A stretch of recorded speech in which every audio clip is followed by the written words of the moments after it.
now available in paperback and e-readers. Isis, Revenge of the Cyber Goddess. The goddess next door takes on the threat of a deadly digital diva driven to destroy the world in this action-packed, all-new Isis series adventure. Get Isis, Revenge of the Cyber Goddess featuring a bonus pin-up and the other 2 books in the Cyber Goddess saga at online bookstores everywhere today.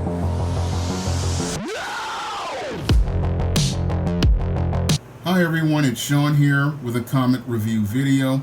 And if you notice that there's something different as related to my screen, that's because I have updated my Mac OS X from High Sierra up to Mojave, and the Mojave Dark Mode is a lot easier for reading digital comics like I just received from Concrete Comics. Now, the publishers at Concrete Comics sent me a digital copy of Akolyte number 4, and they wanted to know my thoughts on this issue. Now, this 4th issue, I would say, is absolutely fantastic and picks up in the aftermath of that 3rd issue of Akolyte, which I call the best comic of 2021, and I'd have to say that Akolyte number 4 is the best comic of 2022 so far. And this comic, again, does a great job of picking up on the momentum of that action-packed 3rd issue. And while many creators would go out here and give you a bit of a cool down after such an intense and action-packed 3rd issue, what your Concrete Comics do with Akolyte is continue building on the momentum after the big, intense battle between Akolyte and the Children of Chaos. And what I really like about this 4th issue is that it really reminds me of one of the greatest eras of Superman comics, and that was the era from 1986 all the way to, I say, about 1999 or so. And that was the era where John Byrne first started writing Superman with Man of Steel. And then after John Byrne wound up leaving Superman, we got a lot of great creative teams like your Tom Grummett, like your Dan Jurgens, and like your Roger Stern, like your Butch Jackson Geiss. I mean, if you were around in the late 80s and up to the mid to late 90s, you know how that run of Superman comics was just absolutely fantastic, and it was just edge of your seat when it came down to the Man of Steel, from Man of Steel all the way up to the death of Superman and the reign of the Supermen, and in the aftermath, those later storylines. I mean, you never missed a beat when that came down to that run of just non-stop action that went on from your Superman Adventures of Superman, which was the original Superman title, and your Superman, the Man of Steel, which was done, I believe, by John Bogdanov, who, again, had fantastic art, and those characters were just so rich and multi-dimensional, and you get that kind of heart here with this 4th issue of Akolyte, which basically feels like you're right there in the middle of, again, an amazing run of comics. I mean, this 4th issue, where we're introduced to this new character, I think his name is called Protocol. He's a guy who is really a compelling character who is in this story, and you just want to see more of him. I mean, this character is so cool that I believe he could carry his own book. And a recommendation to Derek Lonzo Starr, yeah, you could give this guy a miniseries or a one-shot because he's just that compelling. Now, this 4th issue picks up after, again, your Akolyte has beaten up the Children of Chaos and sent them into outer space. And again, Derek Lonzo Starr, Bruno Lima, Mason Solmine, Daniel D. Calvo, and Matthias Huve, you should all give yourself a round of applause because you've done a fantastic job on this 4th issue. And this 4th issue opens up with a nice nice splash that's half splash and a little bit of an inset. And again, we get a nice contrast between the Sapphire City and this train on tracks. And again, this is a good contrast because it's opening up the opening scene and introducing us to the setting for both characters. Now, in the aftermath of the battle with the Children of Chaos, your City Hall doesn't know what to do because this battle was just so intense between Akolyte and the Children of Chaos. So they're really scared about what happened with these Children of Chaos, and that leaves them vulnerable to the big bad Mr. Block. Now, that's going to come up later, but we're introduced to the Protocol character, who reminds me a lot of Deathstroke in Steel, and in less than 3 pages we're introduced to him. And again, his design is very intriguing, and his story is very intriguing. Now, he's got something to do with this train, and again, this all ties together with Mr. Block, and Mr. Block reminds me a lot of the 80s Lex Luthor, and I really like seeing that type of character because your business suit Lex was a richer and more complex character, and I really like seeing this guy as a villain because he says that he's going to break Akolyte, and I really like to see how this is going to be done. Now, Mr. Block is looking to take advantage of the battle between Akolyte and the Children of Chaos, and he's looking to take advantage and capitalize on it as related to gaining more political power in Sapphire City. So he's really, again, a danger to the city, but people don't see it because they are desperate for protection from these outer-worldly threats that they believe, like the Children of Chaos.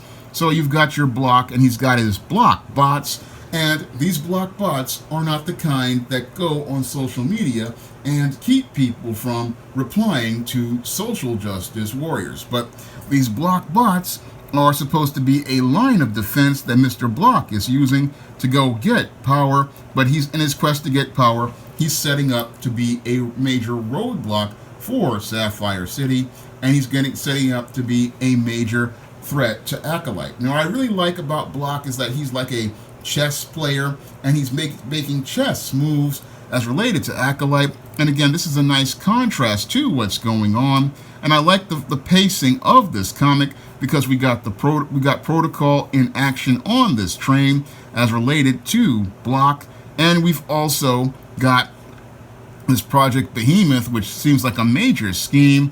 And again, this sequence, it really reminds me somewhat of Captain America the First Avenger, but it also reminds me some of G.I. Joe and the Vipers. Now, you've got Akolyte in his Fortress of Solitude, it looks like, and he's picking up on some things, and he gets a message from Protocol who's asking for a favor, and then because he's all getting caught up with these soldiers, and this leads to a big confrontation between your Protocol and these soldiers, which eventually leads to Akolyte stepping in, and as he steps in, they throw down, and eventually you're running into the Block bots. But I don't want to spoil too much of this comic. I mean, this comic is just absolutely fantastic, and again, it's just like an issue of Superman from back in the day, so I was not disappointed at all by this book.